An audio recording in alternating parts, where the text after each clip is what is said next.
जीवाश्मों का अध्ययन हमारे जीव वैज्ञानिकों के लिए बहुत जरूरी होता है, क्योंकि इससे वे जीवों के विकास क्रम का पता लगा पाते हैं। डार्विन के समय के बाद दुनिया भर में जीवों के उद्भव के अध्ययन पर विशेष जोर दिया जा रहा है। वैसे तो जीवों के बारे में बहुत सी जानकारियां जुटाई जा चुकी हैं, लेकिन वैज्ञानिक व्हेल और उसके प्रजातियों के बारे में ज्यादा पता नहीं लगा सके हैं। अब नए अध्ययन ने व्हेल के जीवन के इतिहास ने नई और अहम जानकारियां जुटाने में सफलता पाई है। उन्होंने पाया कि व्हेल कभी धरती पर रहा करते थे।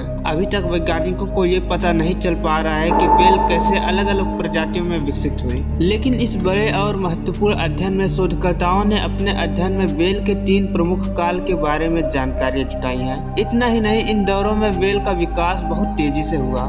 द कैंप कैटेशियन कार्नियल इवोल्यूशन शीर्षक वाले अध्ययन के नतीजे करंट बायोलॉजी जर्नल में प्रकाशित हुए हैं। इसमें शोधकर्ताओं ने व्हेल की करीब 113 विलुप्त और 88 जीवित प्रजातियों के खोपड़ियों के हड्डी स्कैन से पता लगाया कि विकास काल के पूरे 5 करोड़ साल के समय की जानकारी निकाली। स्मिथसनियन के national museum of natural history के पोस्ट डॉक्टोरल फेलो और इस अध्ययन की लेखक ने बताया कि उनकी टीम ने पृथ्वी पर पाए जाने वाले व्हेल के सबसे महंगे क्रानियल डेटासेट को हासिल किया है। इस अध्ययन में यह खुलासा हुआ है कि उद्भव काल में 3 प्रमुख काल आए हैं जब इनका बहुत तेजी से विकास हुआ है। इसमें पहला काल 4.78 और 4.2 करोड़ साल पहले आया था, जब आर्कियोसेटेन नाम की पुरातन व्हेल ने अपने पहले विकाल काल में सबसे पहले जमीन से पानी की ओर रुख किया। तब इस विकाल काल में इस प्रजाति के खोपड़ी में बदलाव आए थे, शायद पानी प्रतिस्पर्धा की कमी की वजह से।